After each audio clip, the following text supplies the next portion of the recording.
ripe, they're very vulnerable to the wind. Any strong gust of wind will just drop all of the cherries to the ground, and then we wouldn't have anything to harvest.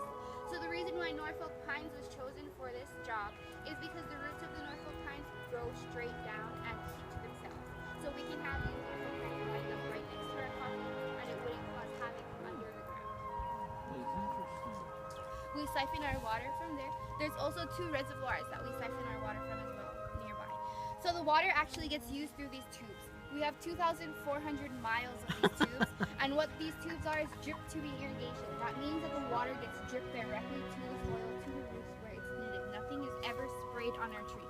The only things that touch our tree is natural rainfall. Guys, weather is so unpredictable.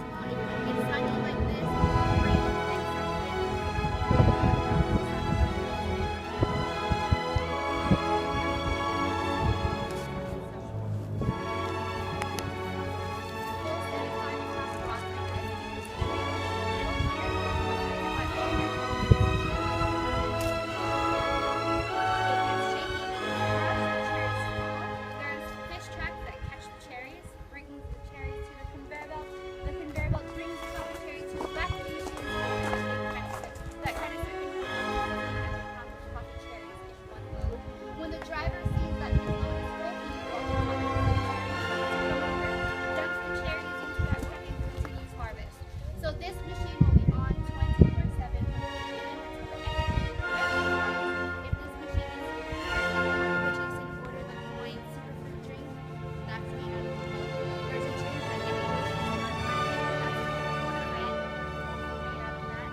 surfers like to say that they drink Kona Red to give them an energized feeling versus a Red Bull would give them more of a jittery, I can't go to sleep type of feeling.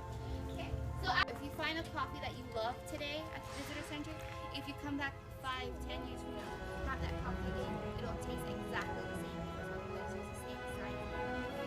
So the size of the bean can actually influence the flavor. The flavor, yes, yes. The bigger, the denser the